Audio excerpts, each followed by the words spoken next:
Muy buenos días, bienvenidas y bienvenidos. El Instituto Nacional para el Federalismo y el Desarrollo Municipal de la Secretaría de Gobernación, en colaboración con la Comisión Nacional contra las Adicciones, CONADIC, de la Secretaría de Salud, les damos la más cordial bienvenida a nuestro ciclo de diálogos virtuales en conjunto, el día de hoy con el tema Línea de la Vida.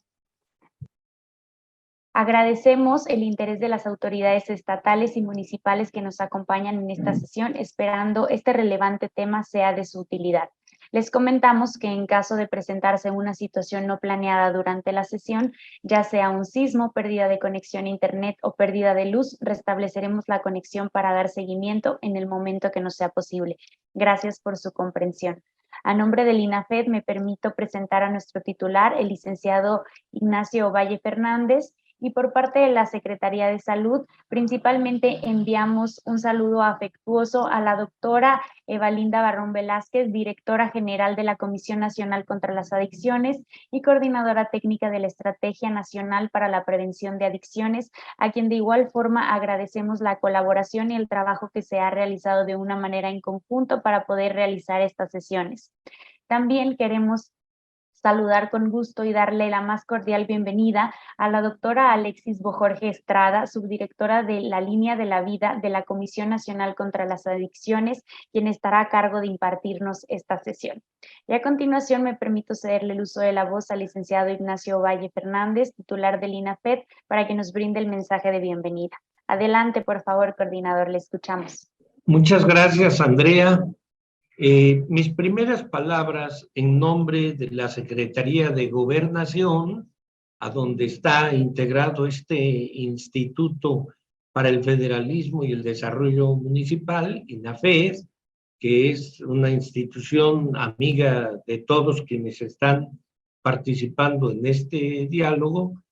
Digo que las primeras palabras en nombre de las instituciones que acabo de mencionar son de agradecimiento a la Secretaría de Salud particularmente y de manera muy concreta a la Comisión Nacional contra las Adicciones, CONADIC, por el trabajo, pues la verdad, amerita decirse estrictamente humanitario de enorme importancia que tiene a su cargo. Por eso, tal como dijo nuestra magnífica presentadora Andrea Chávez, mandamos nuestro reconocimiento a la doctora Evalinda Barrón Velázquez porque en todo momento ha mostrado voluntad para ayudarnos en esta tarea conjunta que tenemos en este empeño de reducir la dependencia, sobre todo de gente joven, de sustancias psicoactivas.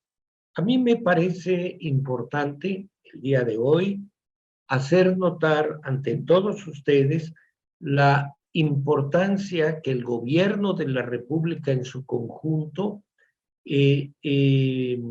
brinda a esta materia, porque el día de ayer a las 11 de la mañana hubo una reunión que se celebró en un salón que se llama Adolfo López Mateos, en la antigua residencia del Ejecutivo, que ahora es un centro cultural y de realización de eventos que conocemos como Los Pinos.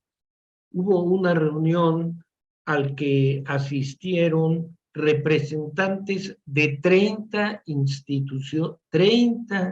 instituciones públicas del país para revisar lo que llamamos un reporte de la Estrategia Nacional para la Prevención de las Adicciones y que coordina de alguna manera el compañero Jesús Ramírez, que es el vocero de Presidencia de la República. Ahí estuvimos todos dando cuenta.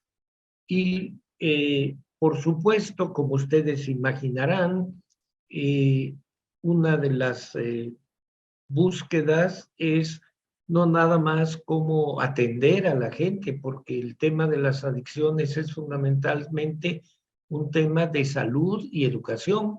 o si quieren al revés, de educación y salud.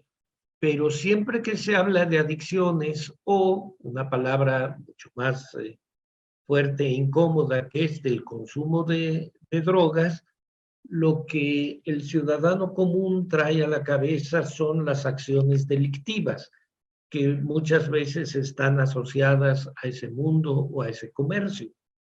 Pero eso hace pensar que es un asunto de criminalidad y no, no, es un tema de educación y de salud fundamentalmente. Por supuesto que como en otras actividades, esto, cuando la gente tiene una dependencia muy fuerte, puede aproximar a muchas personas a la realización de actividades antisociales. Por lo tanto, todo lo que podamos hacer para que actuemos en el origen que lleva a la necesidad de consumir sustancias psicoactivas es positiva. Tenemos que trabajar en las causas de las causas de las causas y no necesariamente llegar a una etapa terminal terrible que es de lo que seguramente en parte nos hablará el día de hoy una experta, la doctora Alexis Bojorge Estrada, que es el tema de la línea de la vida. Cuando la gente ya no le encuentra sentido a la existencia, y ese es el problema. Hay que encontrar actividades complementarias. Me da mucho gusto decir que INAFED, junto con CONADE, muy próximamente va a empujar actividades deportivas entre los jóvenes, es decir, para que éstas crezcan, efectivamente, se multipliquen. Porque cuando se pierde el sentido de la existencia, hay un vacío que se vuelve sufrimiento, dolor interno y finalmente termina en angustia. Saber que una parte de nuestra juventud puede atravesar por esas circunstancias es probablemente lo más doloroso que pueden experimentar los padres y lo que puede experimentar una sociedad cuando ve un segmento de su juventud en esa vía de extravío. Por lo tanto, estimada doctora Bojorge, la vamos a escuchar, por supuesto, con la mayor atención y esperamos que todas las personas que están participando en este diálogo virtual tengan la capacidad para multiplicar las luces que vamos a recibir de su parte. Por su atención, muchas gracias. Queremos agradecer el mensaje por parte del licenciado Ignacio Valle Fernández, coordinador del INAFED, y a continuación, siguiendo el orden del día, nos gustaría cederle el uso de la voz a la doctora Alexis Bojorge Estrada, subdirectora de la Línea de la Vida de la Comisión Nacional contra las Adicciones, CONADIC, para dar inicio con el tema. Adelante, por favor, doctora. Muy bienvenida. El foro es suyo. Muy buenos días a todas y a todos. Pues primero es un placer poder estar en Diálogos en INAFED, que es el Instituto Nacional para el Federalismo y el Desarrollo Municipal. Muchas gracias por la bienvenida, licenciado Ignacio Valle Fernández, y a todo el presidium que seguramente estamos aquí presentes junto con pues todo el equipo de trabajo. Les agradezco mucho el apoyo brindado. Y pues vamos a dar inicio a esta sensible presentación que tiene como objetivo principal pues no solamente presentar lo que se hace en la línea de la vida, ni delimitar los asuntos relacionados al apoyo para sumar los problemas de salud mental dentro de las adicciones y efectivamente, como bien se comentó al inicio, no mirarlas lejanas a nosotros y como un problema inaccesible a la sociedad y que debe de remitirse pues a un problema más, sino al contrario, ver las adicciones como algo que nos toca acompañar, ayudar y ocupar las diferentes aplicaciones que podemos tener en nuestro país. En realidad, estas sumas de esfuerzos son las que realmente necesitamos para mejorar la experiencia de las personas que están pues con un problema de sustancias. Muy bien, si podemos dar inicio a la presentación, por favor. Pues les comento, mi nombre efectivamente es Alexis Bojorge Estrada, yo soy psiquiatra, especialista en psicogeriatría, medicina genómica en envejecimiento, y bueno, ya llevo un tiempo muy feliz trabajando para la línea de la vida, que es de la Comisión Nacional contra las Adicciones, y pues muy amablemente les envía un saludo y un mensaje de bienvenida también la doctora Evalinda Barrón Velázquez, quien es directora general de la Comisión Nacional contra las Adicciones que platicamos hace un momento, además de ser la coordinadora técnica de la Estrategia Nacional justo para la prevención de adicciones, que es el evento que pues estábamos comentando hace un momento al inicio. Muy bien. En este sentido, vamos a dar continuidad, por favor, a la presentación. Vamos a ver, vamos a abrir aquí para que se vea todavía mejor. Y listo. Eso. Muy bien. Pues vamos a encontrarnos indiscutiblemente con muchas situaciones en donde la salud mental parece lejana a la mayoría de las personas. Y es que cuando no partimos de los privilegios que contamos para tener salud mental, pues de alguna manera nos alejamos de aquellas personas que no cuentan con elementos para poder tener acceso a la salud. Y en este sentido, pues el miedo al rechazo, a sentirse juzgado, como lo vemos aquí en la diapositiva, son barreras claramente relacionadas para los problemas en salud. Los altos costos privados para atendernos en salud mental, habitar en zonas geográficas de difícil acceso, la dificultad para movilizarnos por alguna condición física que no nos permita ir rápidamente a un centro de salud cercano, la alta demanda en servicios de atención en salud mental y más allá de lo que vimos ahora en pandemia y las secuelas ahora en pandemia en problemas en salud mental, la enorme confusión de información a la que nos podemos ver inmersos solo al momento de entrar a Facebook, Instagram, Twitter, quererlo googlear en algún lugar, las altas demandas y tasas de atención en salud mental en problemas con salud física combinados, pues son algunos de los elementos en los que la crisis nos puede dificultar para comprender qué hacer. Y en este sentido, la siguiente diapositiva, por favor. Pues el uso de telefonía y de redes sociales en realidad podría acercarnos a la población pues de una manera no distante, que es la desinformación.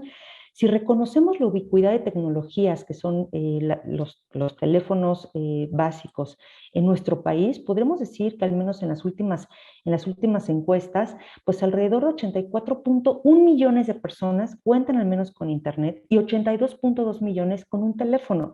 Eso para nosotros es suficiente para poder reconocer que el uso de estos dispositivos de manera sostenida pueden ser útiles para poder afrontar esos problemas que una persona puede estar viviendo con el enorme desconocimiento de no saber a dónde ir y no saber qué hacer cuando está pasando un momento muy delicado y que, bueno, pues podemos limitar una crisis de manera importante. La que sigue, por favor.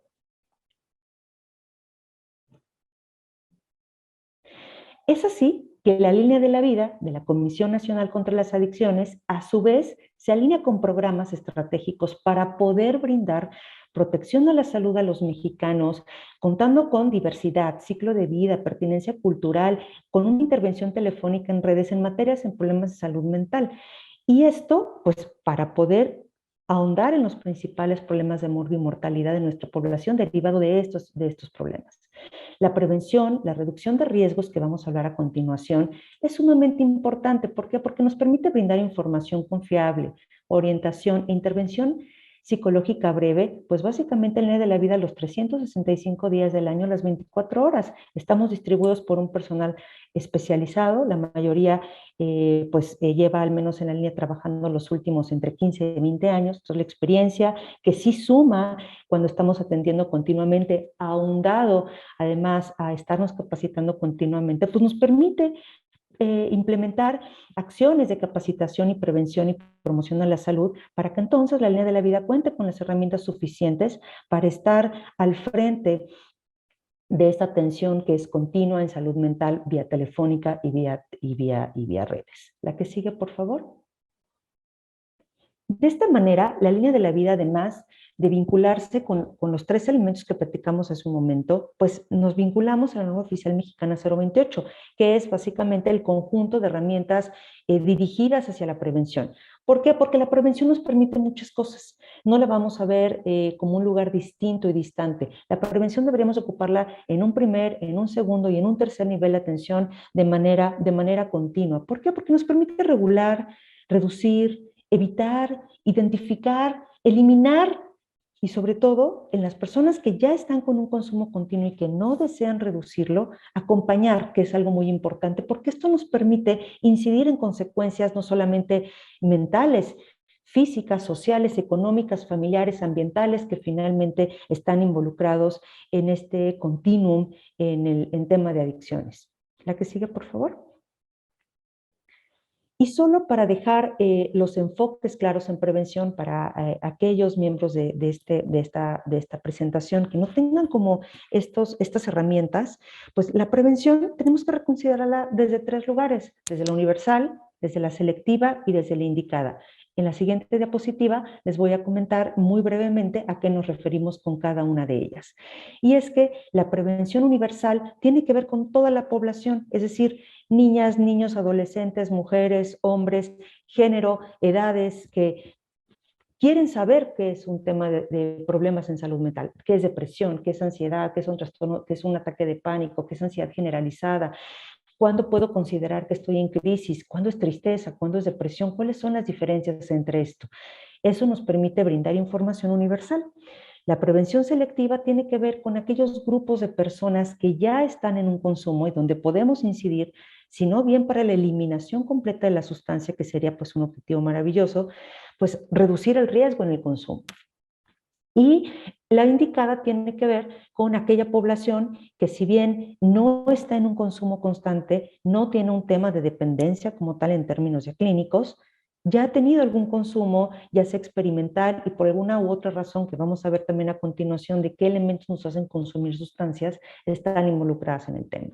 Y así la línea de la vida ocupa, por eso pongo ahí un corazón, pues en este lugar que debería de acompañarnos en la atención primaria, secundaria y terciaria y que nosotros hemos reconocido de una manera importante, pues básicamente para poder brindar información, psicoeducación y orientación de manera confiable a las personas que lo ocupan. ¿La que viene, por favor? De esta forma, cuando miramos las acciones que van dirigidas a los temas de prevención, como ya lo platicamos hace un momento, la que sigue, por favor.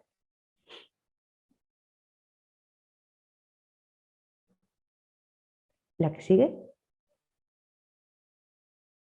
La que sigue. La que sigue. No te preocupes, la que sigue. Muy bien, pues vamos a enfatizar 2 elementos. Si bien la prevención es algo que quisiéramos ahondar de manera continua con las personas con consumo, la reducción de riesgo y daño es un elemento que está inmerso temas en prevención. Y de esta manera, pues aquellas personas que ya están teniendo un problema recurrente, pues podemos tener muchas herramientas que podemos brindarles y que les voy a ir describiendo cómo las podemos ir haciendo a través de estas estrategias telefónicas y en redes. La que sigue, por favor. Muy bien.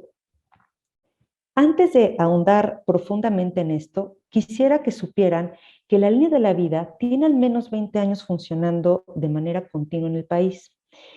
Que la línea de la vida, dentro de todos los elementos que hemos estado analizando, especialmente en el 2021 y en el 2022, nos ha permitido hacer un diagnóstico situacional y entonces implementar estrategias en salud que permitan fortalecer la atención telefónica. La que sigue, por favor. De esta forma, en esta breve diapositiva, intenté recapitular los principales elementos que hemos sumado en la línea de la vida en coordinación con todo lo que hemos platicado ahorita de la Estrategia Nacional para la Prevención de Adicciones. Y la primera es incluir a las adicciones en la atención en salud mental. Continuamente ustedes van a ver problemas de salud mental y adicciones, y esto no necesariamente debería de ser. Deberíamos hablar de problemas de salud mental inmersos también en el tema de adicciones y no verlo como 2 lugares distantes. Siguiente, la creación entonces de programas que orienten realmente los problemas en salud mental diversificados, sobre todo para nuestra sociedad. La creación de programas para prevención de riesgo suicida, como ustedes saben y seguramente lo han escuchado, al menos cada 4 segundos, cada 40 segundos se registra un suicidio en el mundo, ¿no? Importantísimo entonces tener un programa que nos permita hacer frente a esta situación. La inclusión en programas de intervención para el fortalecimiento de autocuidado y activación física, que también nos platicó el licenciado Ignacio Valle al inicio de la presentación, es sumamente importante, porque entonces, ¿bajo qué estrategias, qué herramientas podemos brindarle a nuestra gente? Siguiente tema importante, inclusión en la población LGBTQ+, la inclusión en población específicamente de personas mayores, la articulación o homologación como lo estamos haciendo ahorita de las intervenciones que deberíamos hacer en todos los estados y la creación de un diplomado que cuenta en línea de la vida para poder hacer estos programas pues, factibles y fáciles para el resto de los equipos de trabajo. La que sigue, por favor. De esta manera, para poder entonces favorecer del micro a macro a nuestra población en materia de prevención, pues tenemos que entonces considerar siempre, antes de generar un programa, y que les voy a presentar cómo se genera este programa y cómo lo pueden implementar también ustedes en los estados, cómo habilitarnos para zonas geográficas, cómo facilitar los temas de cultura, los usos y costumbres, la familia, los aspectos legislativos y de seguridad que debe tener un programa en salud, la contabilización, por supuesto, de elementos para considerar edad, sexo, género, sustancias en todas las dimensiones de problemas asociados, no solamente a sustancias, sino la inmersidad en temas de problemas en salud mental. Y estos elementos son los que entonces nos permiten favorecer y abarcar todas estas áreas de salud. La que sigue, por favor. Entonces, el 800-911-2000 ocupa 6 menús muy importantes que permiten diversificar estos apoyos. Por primero, el apoyo en riesgo suicida, que es la opción 1, intervención en crisis emocionales, cesación de tabaco, orientación en problemas por uso de sustancias y salud mental, y psicoeducación e información derivado de estos problemas, así como derivación de quejas en 2 áreas importantes que también hacemos frente para el apoyo a nuestra gente. La que sigue, por favor. Entonces, cuando hablamos de qué hace la línea de la vida, además de brindar información y psicoeducación, cuando hablamos de intervención en crisis, eso significa algo muy importante y es una primera ayuda psicológica en un momento de mucha fragilidad. Y en este sentido, la primera ayuda psicológica es fácil en realidad, tomando en cuenta los factores que tenemos que considerar. Requiere de un entrenamiento, claro que sí, para su aplicación, pero por esta razón es potencialmente importante poder estar actualizados en este tipo de programas que nos ayudan a tener una primera respuesta frente al estrés. La que sigue, por favor. Entonces, ¿cuál es el objetivo fundamental de una intervención en crisis? Pues el objetivo es crear una comunicación eficaz. Y una comunicación eficaz no es cualquier cosa, es crear una conversación abierta y sin prejuicios. Es establecer una relación de confianza y de apoyo. Y es fomentar el respeto y dignidad de las personas que piden apoyo. La que sigue, por favor. Aquí algunos elementos que yo siempre les voy a compartir en esta y todas las presentaciones, porque me parece responsable podernos aprender a recomunicar de manera efectiva, y es que la comunicación efectiva no es una competición de quién gana o quién pierde en una conversación. Escuchar significa dejar hablar libremente a la persona. Escuchar significa percibir el contenido de sentimientos. Ahora imaginen lo difícil que puede ser además hacerlo en un teléfono o en estas tecnologías hoy que ocupan la gran mayoría de nuestros jóvenes, ¿no? Escuchar requiere una altísima sensibilidad por parte del especialista que está al frente. Escuchar requiere además establecer confianza entre partes. Permite a la persona relajarse y establecer este contacto que es tan importante para entender qué es lo que está viviendo una persona que sufre. La que sigue, por favor. Y entonces, cuando me preguntan, ¿pero cómo se hace en la línea de la vida? Bueno, pues hay pasos para hacer un algoritmo de atención. El primero es, entre la cortinilla que les platico, vienen las opciones de menú de llamadas, el aviso de privacidad. En un segundo plano se presenta el asesor o la asesora. se registran rápidamente datos sociodemográficos que son muy importantes porque cualquier momento que se caiga la llamada, que no podamos contactar a la persona, es una forma en la que yo puedo volver a contactar con el tema. Elaboramos un plan de acción en función al motivo de consulta y entonces identificamos los pasos que son o sigo, doy un seguimiento por intervención en crisis o tengo que hacer una derivación emergente a la persona porque está en un riesgo suicida o las dos. Y al final, pues una encuesta de satisfacción para validar a la persona que recibió la atención. La que sigue, por favor. De esta forma, de manera muy esquemática, se los comparto aquí para que sea muy fácil de ver. ¿Qué pasa después de que tengo este contacto telefónico? ¿Qué sigue en esta intervención en crisis? Pues yo les voy a decir que hay 4 acciones que se hacen una intervención en crisis y es, realizo el contacto psicológico, que es lo que les comentaba al inicio de esta comunicación efectiva y asertiva. 2, analizo las dimensiones de un problema que estoy escuchando, exploro las posibles soluciones acorde a la realidad de la persona e inicio una acción correcta. Eso es un apoyo psicológico breve. Es una intervención que se hace frente a una persona que está en crisis. La que sigue, por favor. Y cuando ocupo un seguimiento porque la intervención así lo requiere, entonces tengo que tener niveles de tiempos y de atención para que entonces esté favoreciendo, como lo platicamos al inicio, el fortalecimiento en el autocuidado y en la activación física. Y en este sentido vamos a tener las siguientes sesiones con las siguientes acciones. El primero va a ser la primera sesión que vamos a tener idealmente es dentro de las primeras 72 horas. Y aquí lo que voy a favorecer la psicoeducación respecto al tema que ocupe la persona. Puede ser suicidio, puede ser depresión, puede ser metanfetaminas, puede ser fentanilo, puede ser marihuana, puede ser muchísimas situaciones que pudieran haber dudas al respecto. La siguiente sesión se va a estar haciendo alrededor de los primeros 7 días para entonces favorecer la reducción en la resolución de problemas de acorde a la situación que presente la persona. La siguiente sesión, que es la tercera, igualmente en los primeros 7 días, vamos a procurar entonces establecer el autocuidado para reducir el estrés mediante el fortalecimiento de apoyos psicosociales. ¿Qué tengo alrededor? ¿Qué elementos puedo ocupar de acuerdo a las condiciones de vivienda de la persona, las condiciones sociales donde se encuentra la comunidad de esta persona que estamos atendiendo? El siguiente, en los siguientes 7 días, vamos a estar buscando técnicas de respiración. Las técnicas de respiración son fundamentales porque entonces de esta manera voy a poder acompañar a la persona a qué hacer y cómo hacer mientras se encuentra en un momento de conflicto. Cómo puede tener mejores resultados detrás de estas herramientas de autocuidado. La que sigue, por favor. En caso que sigamos ocupando la necesidad de acompañar a la persona, pues la quinta sesión, que va a ser en 15 días, le voy a enseñar algunas estrategias de mente plena para que entonces, justo como lo platicábamos, de acorde a las situaciones individuales, pueda encontrar mejores soluciones para que entonces, cuando vuelva a presentar esta situación de estrés, que esperaríamos que no suceda, pero suceda, si sucede, sepa qué hacer, estas herramientas pueden serle de mucha utilidad. La sexta sesión vamos entonces a favorecer ahora elementos no menos importantes, que es una alimentación saludable, para que entonces también pueda ser acorde a los elementos básicos para que una salud física y por supuesto mental.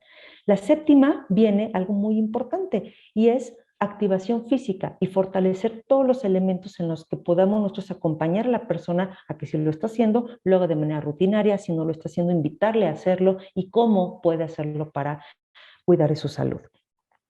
Y la última tiene que ver con, nosotros le llamamos de alguna manera como el abrazar todas las posibilidades y con qué situación le hubiera gustado tener más información para entonces fortalecer esta línea de apoyo. La que sigue, por favor.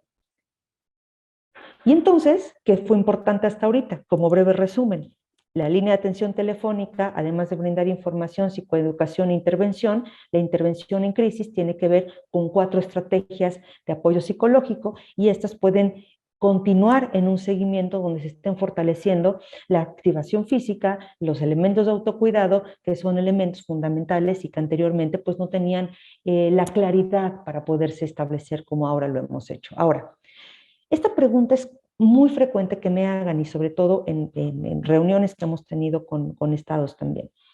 Y es que la línea de la vida cuenta con un sistema de información para registrar las actividades de la población, absolutamente sí.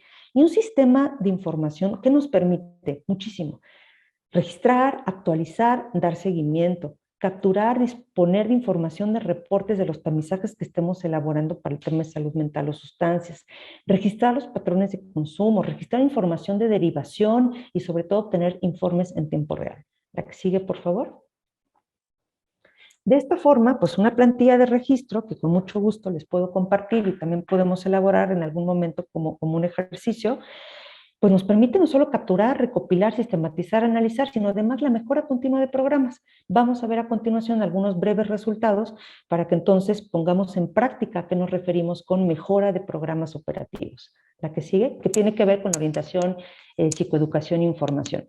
Y aquí, por ejemplo, ¿no? Una primera pregunta que puede surgir dentro de los análisis de datos es, ¿cuál es el alcance de las personas que se atienden por año en la línea? Bueno, pues nos vamos a dar cuenta el pico de atenciones de 1.381.052 personas atendidas en pandemia.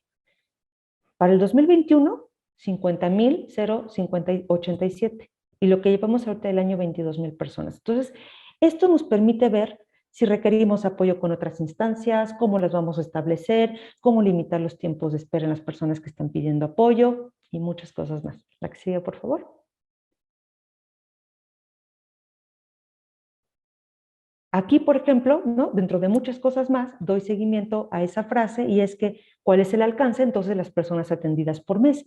Y aquí podemos irnos dando cuenta, por ejemplo, qué ocurrió en el mes de marzo, qué ocurrió en abril, qué ocurrió en mayo, cuáles fueron los picos de situaciones que ocuparon mayores atenciones. La que sigue, por favor. ¿Cuáles son los horarios que particularmente las personas buscan apoyo? Podemos darnos idea con este pequeño gráfico, pues que le sigue, por ejemplo, al menos ahorita en los últimos análisis, el turno matutino, hay una saturación importante de solicitudes de apoyo, le sigue especiales de fin de semana día, le sigue un nocturno, le sigue, y así podemos darnos cuenta cómo es que estas solicitudes y nosotros cómo tenemos que estar entonces alerta para poder hacer frente a estas situaciones de solicitud. La que sigue, por favor. Aquí, por ejemplo, ¿no? Otra pregunta clásica que nos hacen. ¿Y cuáles son los estados que piden más apoyo en la línea de la vida? Bueno, seguramente por la diversidad de población y la cantidad poblacional de la que nos podemos enfrentar, pues Ciudad de México, le sigue Estado de México, le sigue Jalisco, Puebla, Nuevo León, Guanajuato, y me pareció muy importante tomando en cuenta que estamos ahorita en INAFED, pues solamente ponerles aquí un recuadro de que, aunque muestro estas, no son las únicas, son básicamente todos los estados los que indiscutiblemente llaman a la línea de la vida para pedir informes, orientación o psicoeducación o intervención en crisis. La que sigue, por favor. Y de esta forma, ¿no? Nos podemos seguir dando cuenta de todavía más elementos que nos suman a enfrentarnos con un problema tan grave como es el tema de prevención en problemas de salud mental que involucra las adicciones. Nos podemos dar cuenta que, por ejemplo, los medios de información donde mayormente se enteran de la línea de la vida es en televisión, seguida de radio y finalmente internet, y luego la diversificación de unidades por internet. Que las intervenciones más usuales, es decir, los servicios que se brindan en la línea, son orientación por sustancias, seguido de orientación en problemas en salud mental, seguido de intervención en crisis, psicoeducación y, no menos importante, con un 3% en este momento, prevención en riesgo suicida. La que sigue, por favor.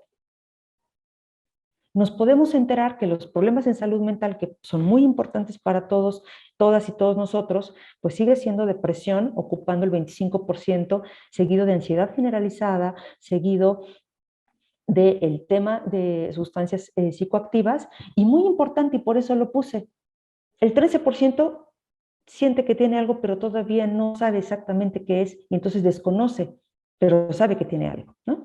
Seguido de alcoholismo y riesgo suicida, como lo hemos visto. La que sigue, por favor.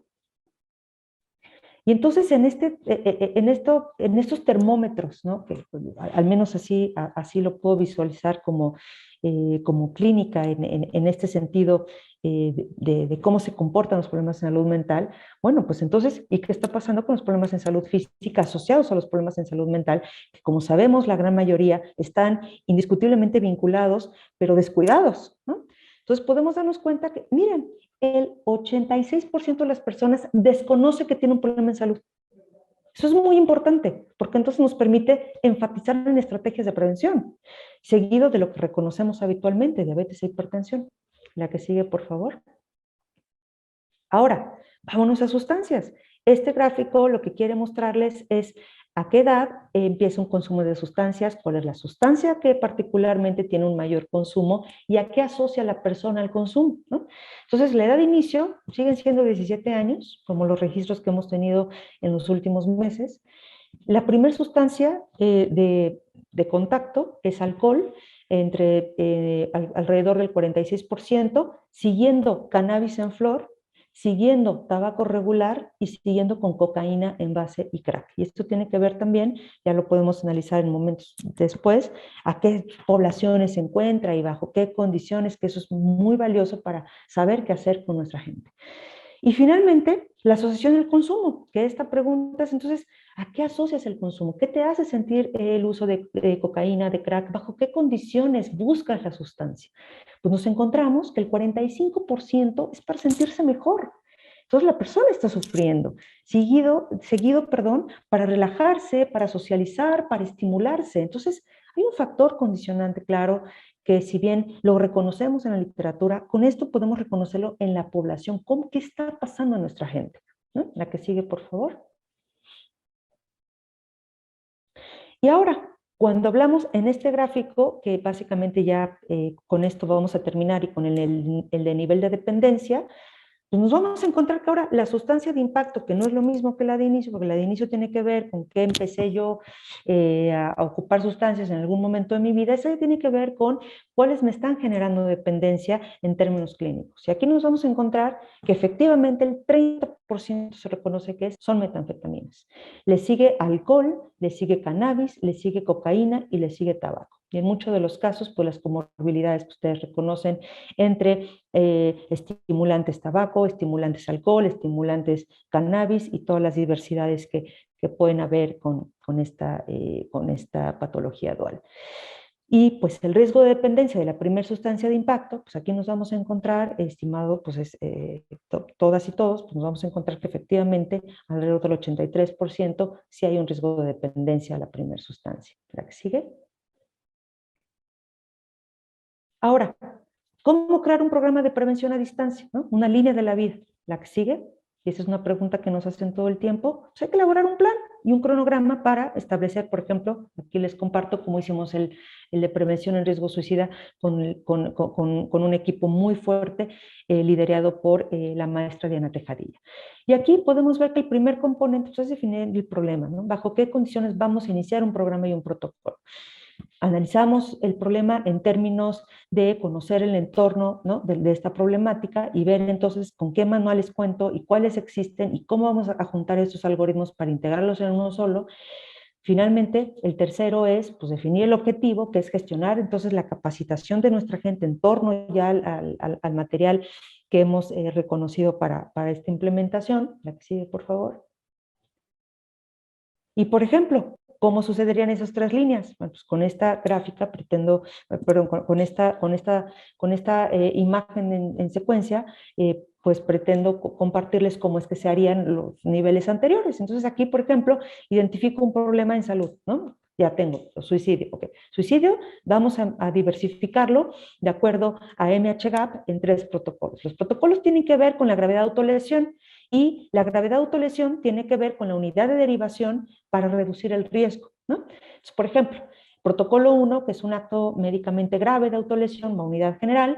Protocolo 2, que es un riesgo inminente de autolesión o autosuicidio definido por, ¿no? los tamizajes que están ahí, tiene que ver con la unidad de segundo nivel. Y el protocolo 3, una unidad de como un MK, que es muy importante, ¿no? Para que entonces tengamos un primer nivel de atención bien fortalecido para la atención en problemas en salud mental desde primer inicio. La que sigue, por favor.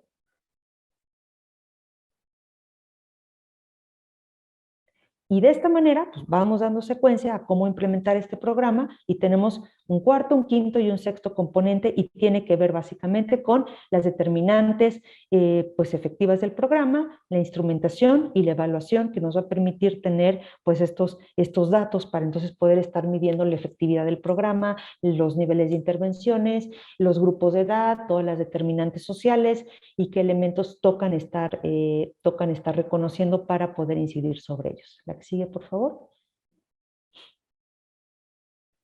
Y de esta manera, un fortalecimiento, entonces, pues es asegurar un servicio, garantizar la atención plena de nuestra gente, ampliar las redes de apoyo mediante tecnología que sí es necesaria. Ya, hoy es un recurso muy útil.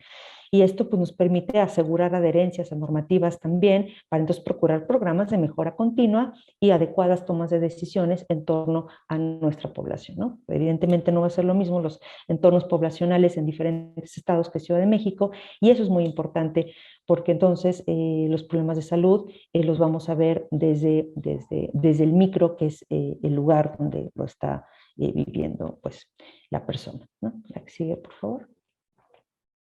Y con esto, bueno, pues les puedo resumir muchos datos importantes en torno a problemas en salud mental, adicciones que se atienden en la línea de la vida. Y la que sigue. Y con esto, bueno, pues les agradezco su valioso tiempo y espero haber estado en el tiempo correcto para el término de la presentación. Queremos agradecer la exposición por parte de la doctora Alexis Bojorge Estrada y a continuación les invitamos a que nos puedan compartir en el chat sus dudas, sus inquietudes o algún comentario que ustedes tengan referente al tema y aprovechar este espacio de diálogo que tenemos justamente con la doctora Alexis. Queremos agradecerle toda la información que nos ha proporcionado, doctora. Realmente nos podemos dar cuenta lo importante que es atender nuestra salud mental y muchas veces tenemos toda la información y tenemos las herramientas o tenemos soluciones a nuestros problemas a los que nos enfrentamos día a día al frente, pero no sabemos cómo es el camino para llegar a ellos, no sabemos específicamente de qué tratan, cómo podemos encaminarnos o cómo podemos darle un seguimiento. Y usted hoy nos ha mostrado no solamente el objetivo de la línea de la vida, ¿no? Sino nos ha mostrado el proceso, el acompañamiento que se da y lo importante, y también lo importante que es atender todas estas cuestiones que como pudimos ver hay un alto porcentaje de las personas que saben que tienen algo, pero no saben qué, ¿no? Y qué importante es poder entrar en este proceso para clasificar. Y aquí me surge una duda, ¿no? Referente a estas personas que desconocen lo que tienen. ¿Cómo es ese proceso en el que una persona llega o habla con ustedes y les dice, tengo sentimientos, tengo síntomas, tengo algo, sé que es raro, no sé qué es, pero ¿cómo es ese proceso para empezar a clasificar o poder dar un diagnóstico? Claro que sí. Cuando nos encontramos frente a una persona que no tiene claridad sobre lo que está sintiendo, pero reconoce que no es normal, reconoce que le está haciendo sentir mal y que le está haciendo además disfuncionar, hay 3 elementos claves para establecer un diagnóstico. Pero un diagnóstico, cuando yo te platico, no solamente es en salud mental, es en salud general. Depresión, diabetes, hipertensión, cáncer, ansiedad, niveles de dependencia por sustancias, son 3 elementos claves en un criterio diagnóstico y tiene que ver con el síndrome clínico, con la duración del síntoma y con cuánto ha disfuncionado a través de este síntoma. Estos 3 puntos cardinales no se distancian por eso de salud mental. La salud mental, lo hemos escuchado todo el tiempo, no hay salud sin salud mental. Entonces, cuando involucramos estos criterios clínicos para poderlo medir, son 3 de los parámetros con los que podemos determinar. Entonces, tú me estás llamando porque sientes que algo no está bien. O sea, eso que no está bien, ¿te había pasado antes? Ahí estás midiendo la longitud del tiempo. No, no me ha pasado antes. O sí, sí me ha pasado antes. Entonces es recurrente. Si fue recurrente, ¿no? Digo, no, no es la palabra recurrente con la persona, ¿no? Pero si esto ha pasado en otro momento de tu vida, ¿cómo lo resolviste? No, pues me lo aguanté, no hice absolutamente nada, no acudí a ninguna, pasó solo. Ok. O sí, no, sí, fíjese que fui al UNMK, me dijeron que tengo depresión. O ya fui al Fray Bernardino Álvarez y me hospitalizaron porque es esquizofrenia. Ah, ok. Entonces ya tenemos un diagnóstico y una cronología. En este momento el síntoma que estás teniendo se parece al anterior, no. Y entonces ahí haces una semiología. Entonces, todo lo que se pregunta a las personas que están pasando un problema, lo identificamos por semiologías: ansiedad, depresión, sustancias. Espero no haber confundido más. No, está perfecto, doctora. Muchas gracias, porque justamente aquí es lo importante que tenemos que ver, ¿no? ¿Qué hacer? Hola, doctora Evalinda, ¿cómo está? Qué gusto Hola, ¿cómo tenerla por están? Qué gusto acá. saludarlos a todos. El gusto es para nosotros tenerla aquí. Gracias, ojalá que les haya gustado mucho la expresión de la doctora Alexis. Siempre es muy, muy grato y aparte la línea de la vida ha cambiado y mejorado muchísimo gracias a ella.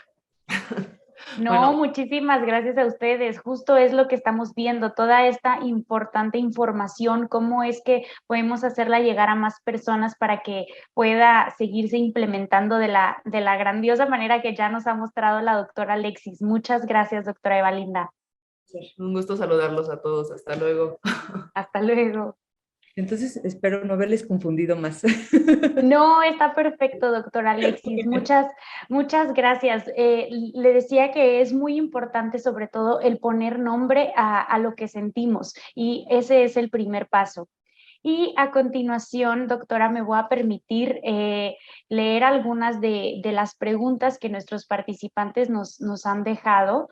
Y Alfonso Núñez nos consulta: ¿cómo podemos ayudar a las personas indigentes adictos a alguna sustancia? Él nos menciona que pues son personas que no tienen recursos o están olvidados o mal vistos por la sociedad. ¿Cómo es la manera en la que se puede apoyar? Muy bien, esta es una pregunta sumamente valiosa y tendremos que entenderla desde otra vertiente de la salud. Recordemos que la salud que se atiende en línea telefónica tiene limitantes, y una de las limitantes que tenemos es la atención presencial, ¿no? La atención directamente, hacer un enfoque para yo acercarme con la persona y poderla traer a un nivel de prevención. Entonces, en este sentido, creo que deberíamos diversificar, ¿no? Cuáles son las acciones que se pueden hacer a nivel telefónico, a nivel de redes, a nivel de un primer nivel de atención, segundo nivel de atención y tercer nivel de atención. Yo podría decir que esta persona que está en un momento ya de indigencia, estamos hablando inclusive de un nivel ya de reinserción social.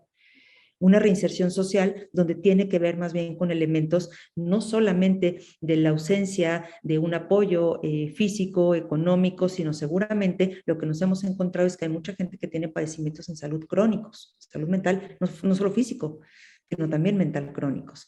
Y estos elementos son importantes para poder incidir sobre esta población. Entonces, yo ahí lo vería desde este lugar. Ahora, muy diferente a si me encuentro a estos niños que están trabajando todavía en las calles, ¿no? Y que deberían de tener otro nivel de prevención. Entonces, ahí siempre es importante, cuando diversifiquemos poblaciones, equipo, verlo entre un nivel de prevención, un nivel de reducción de riesgo, un primer nivel de atención, segundo nivel de atención, tercer nivel de atención y reinserción social, porque todos esos elementos van a converger para poder apoyar pues, a nuestra gente.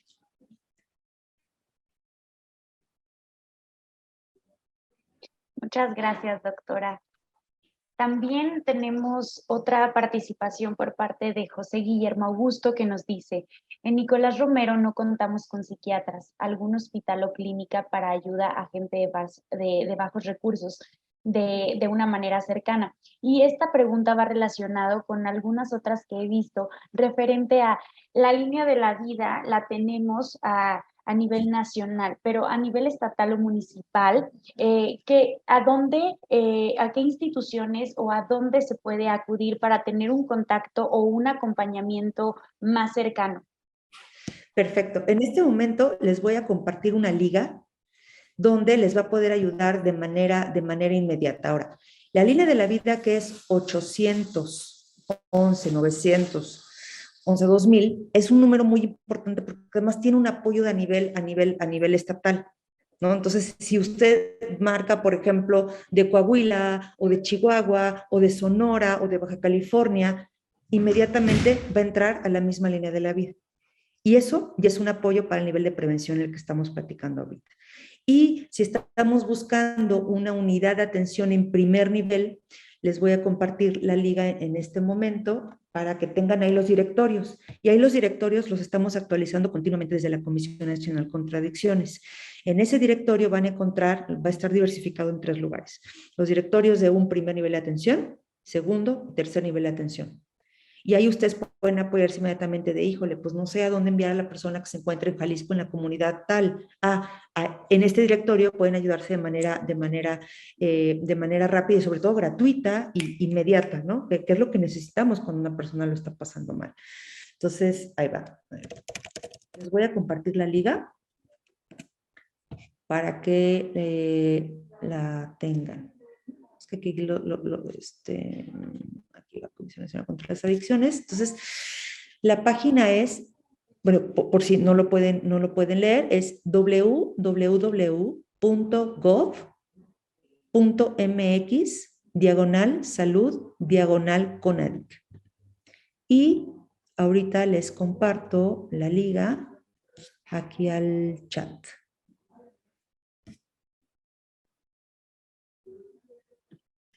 Muy bien. Muchas gracias, doctora Alexis, porque veo que tenemos preguntas referente como a casos más específicos en algunos municipios en cuestión de sustancias como lo son las drogas, el alcohol, que no saben a dónde acudir. Con estos directorios a los que usted nos está haciendo favor de compartirnos, es que ellos van a poder encontrar el lugar o la instancia a la que puedan acudir para dar un seguimiento un poco más específico, ¿verdad? Es correcto, y yo creo que esta pregunta abrió para justamente poderles apoyar de manera más específica, porque es cierto, equipo, así como los problemas en salud, los tenemos que entender siempre desde lo individual, y lo individual tiene que ver con mi biografía, con mi historia de vida, con mis antecedentes familiares, con los padecimientos en salud que están ocurriendo en este momento, con cómo se han comportado, con la semiología de los mismos, y no van a ser los mismos de una persona a otra. Los problemas en salud tampoco van a ser los mismos de un problema de un estado a otro. Probablemente haya mayor acceso a ciertas sustancias en el norte que en el sur. Y entonces eso me va a diversificar por completo los niveles de atención. Muy probablemente vivamos diferentes, por ejemplo, una crisis, una intervención en crisis. Una intervención de crisis siempre voy a poner un paréntesis. ¿Qué lo detonó? ¿Secuestro? ¿Posvención? La posvención son los familiares sobrevivientes o amigos sobrevivientes a gente que se suicida. ¿Está siendo por post-COVID? ¿Está siendo ahora por virus símica? ¿Qué situación me está generando un ataque de pánico? Si bien se van a compartir las estrategias para la resolución del problema, no la causa. Entonces, espero que ahora que les comparto este directorio, les pueda ser de apoyo para que encuentren los directorios que ocupan de manera inmediata y que continuamente, insisto, se están actualizando en los menús. ¿Sí? Muchísimas gracias por esta relevante información, doctora Alexis.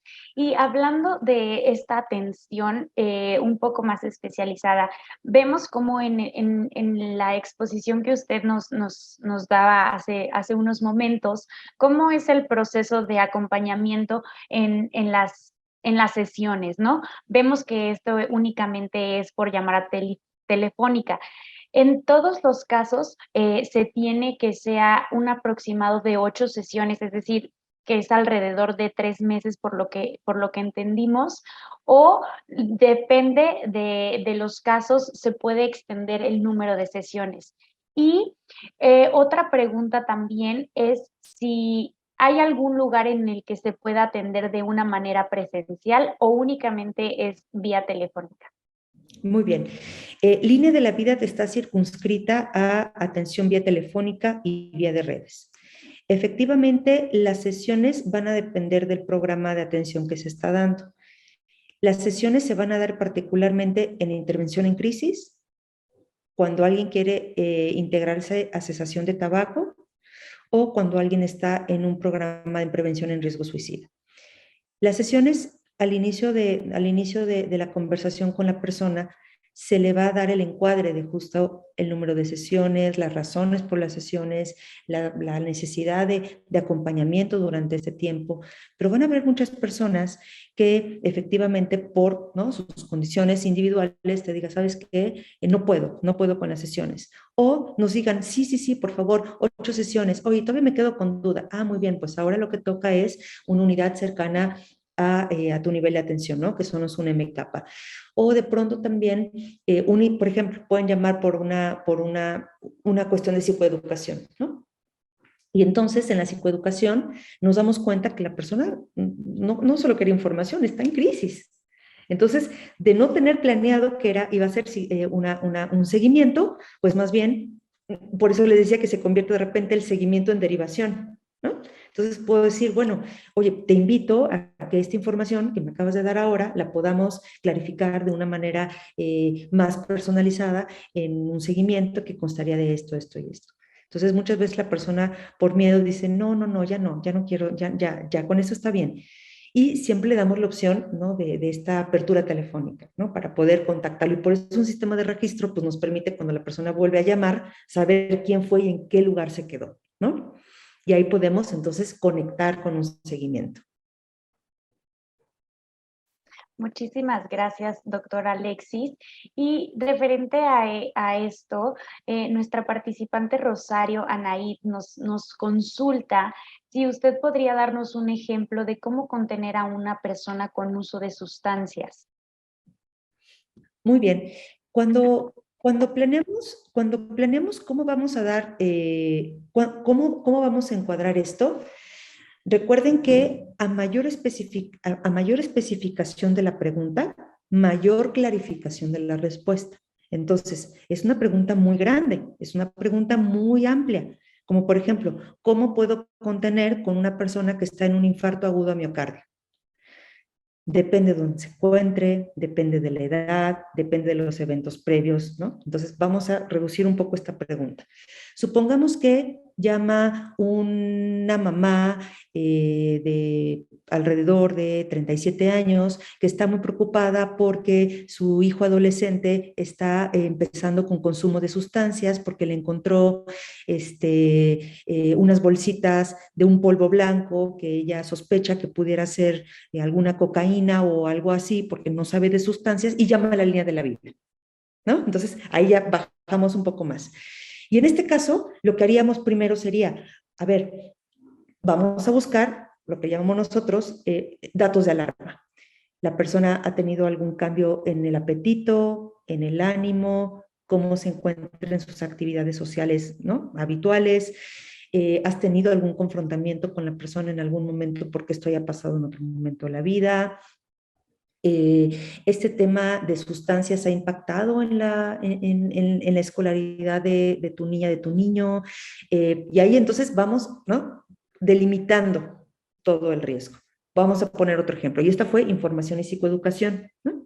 Ahora, supongamos que, digo, por ponerlo en cortito, ¿no? Y ya podemos decirlo, mira, las sustancias que vienen, por ejemplo, en polvo, pudiera ser metanfetaminas, pudiera ser cocaína, pudiera ser y entonces le acompañamos en la reducción de riesgo en torno a la sustancia que pudiera estar consumiendo el menor.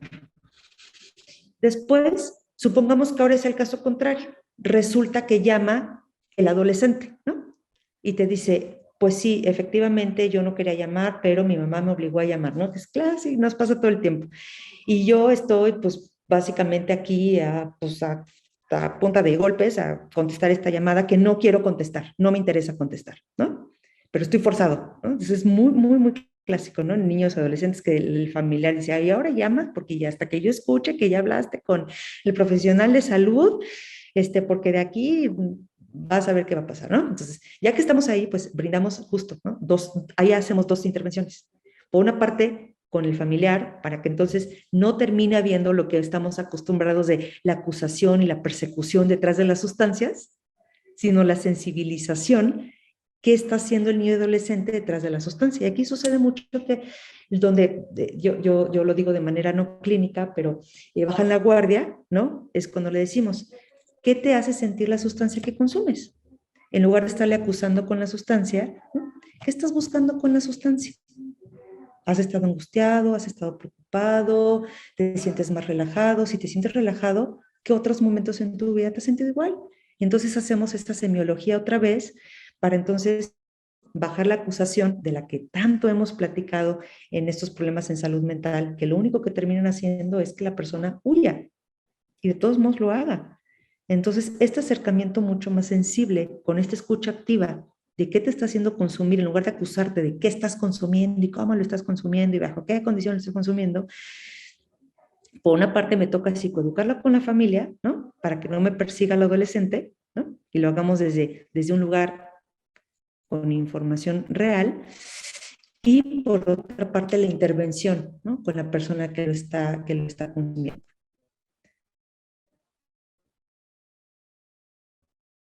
¿Sí? Muchísimas gracias, doctora Alexis. Tenemos un caso específico aquí donde nuestro participante Alfonso Núñez nos comparte. Dice, tengo una alumna menor de 15 años y toma un medicamento porque sufre depresión. Por experiencia le comenté que salga de ese círculo, que vea a un especialista para que no se haga autodependiente del medicamento, pero el vector fue el doctor que le recetó el medicamento. ¿Está bien que médicamente se le proporcione este tipo de medicamento a las personas? Esa es una pregunta muy importante. Ok. Y va de la mano con muchos elementos. Estamos hablando de una menor de edad. Estamos hablando de, otra vez, un tema muy amplio que no sabemos qué padecimiento tiene y no sabemos en qué condiciones toma el medicamento. Siguiente. Vamos a poner ejemplos todavía más elementales. Posibilidad, no, como si fuera así, pero en mi mente está, posibilidad A de este caso, que tenga 15 años y que tenga epilepsia, y que efectivamente tome un medicamento para el control de epilepsia, que pudieran ser benzodiazepinas, y que si bien el riesgo de dependencia más bien está asociado al control, ¿no? En este caso, de un padecimiento, junto con algún otro neuromodulador. En ese caso, sería un medicamento indicado. Entonces sería un fármaco de riesgo indicado y modulado por un doctor. 2.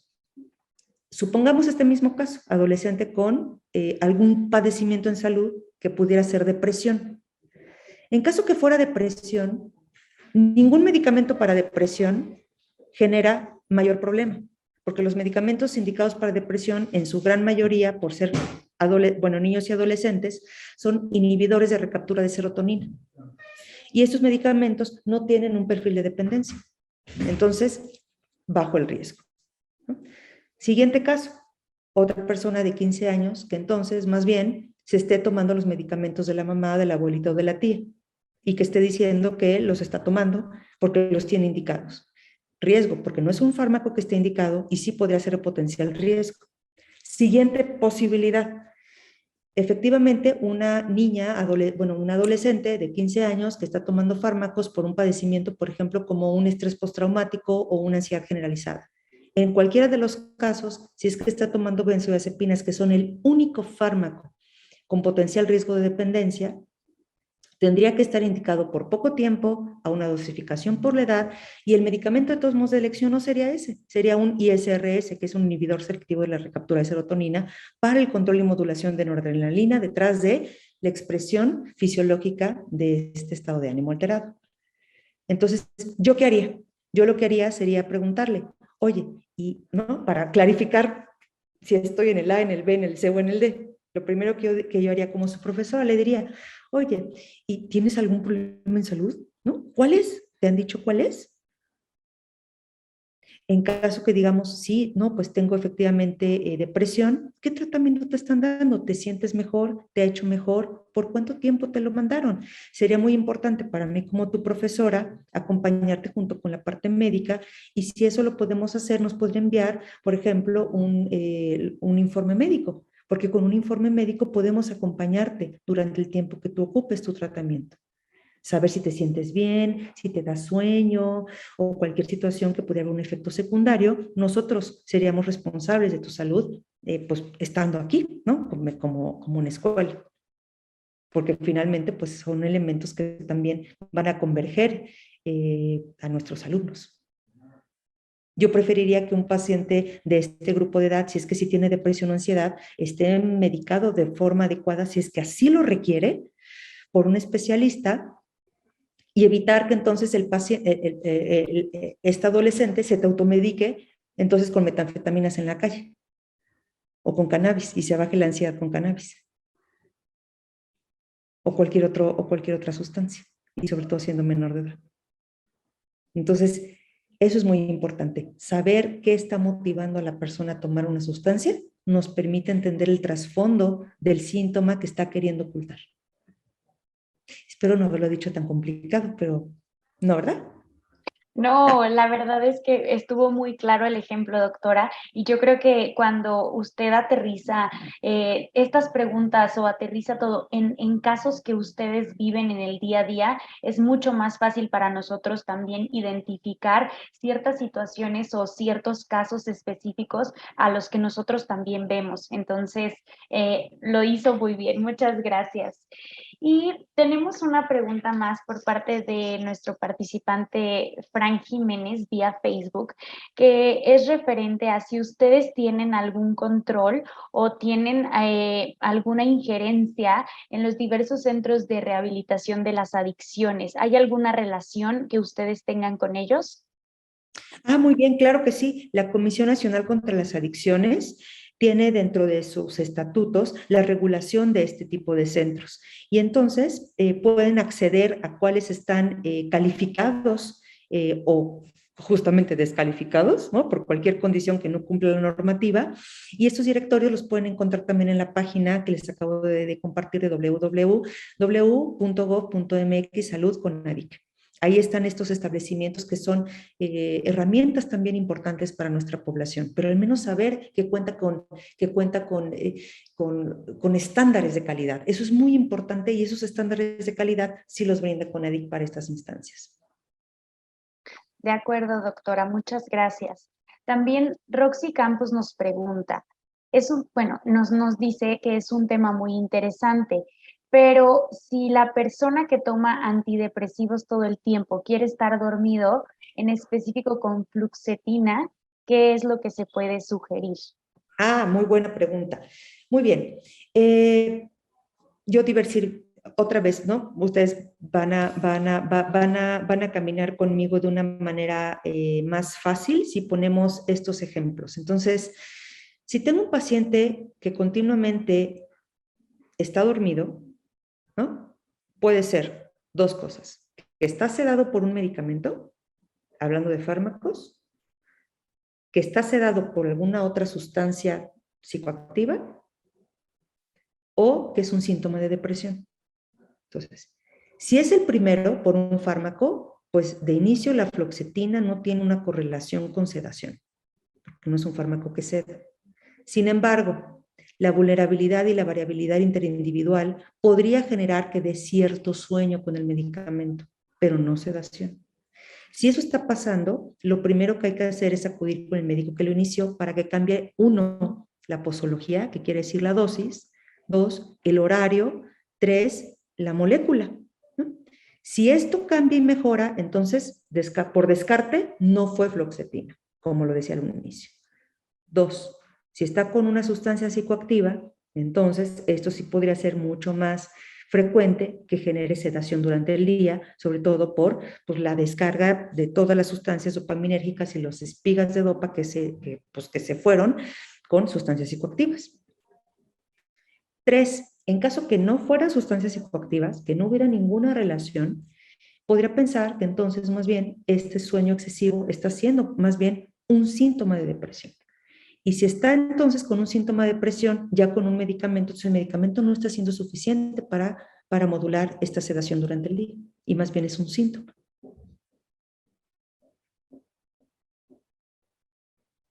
De acuerdo, doctora, muchas gracias. Y finalmente tenemos una pregunta de referente a colaboración.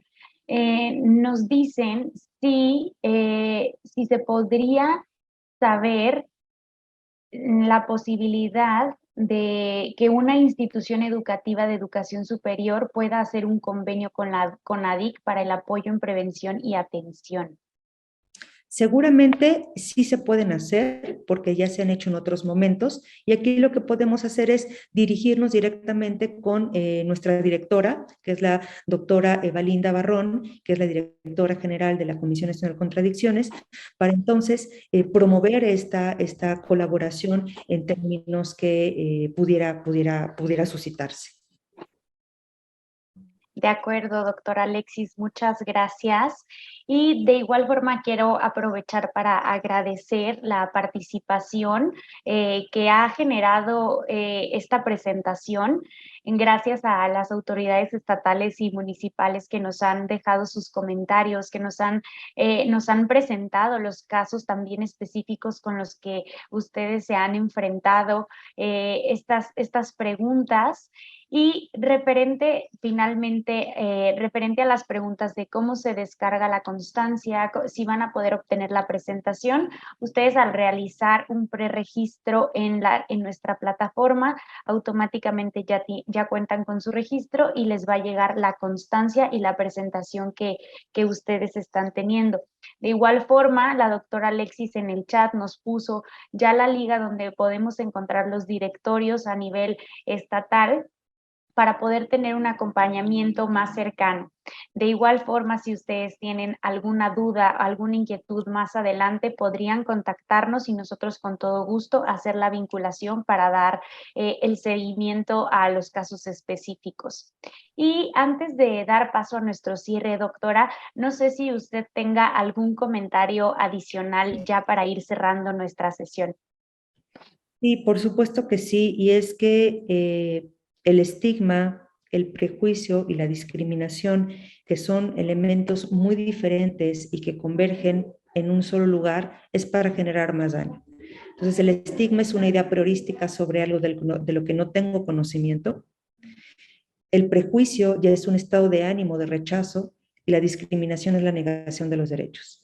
En este sentido, si reconocemos a una persona que tiene algún problema en salud mental o que tiene algún problema por sustancias, el no utilizarlo para hacerle daño sería un elemento muy importante, ¿no? El hecho de decirle a alguien, tienes depresión, tomas medicamentos, y que eso le genere más daño, hay que volverlo a reivindicar en el diálogo y en el discurso. Y bueno, pues seguramente podría platicarles muchas cosas más al respecto, pero la más importante sería sensibilicémonos todas y todos frente a un problema y a un frente común que no sabemos en qué momento puede estar pues encima de nosotros.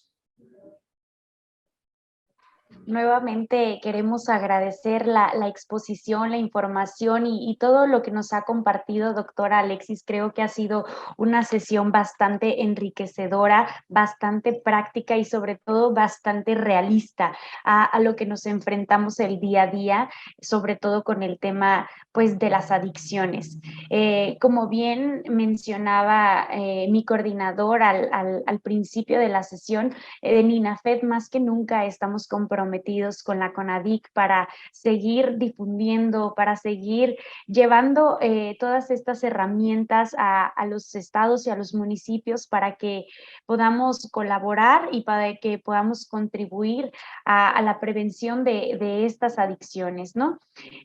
Finalmente, me gustaría recordarles que nos quedan aún 2 sesiones más en conjunto con la CONADIC.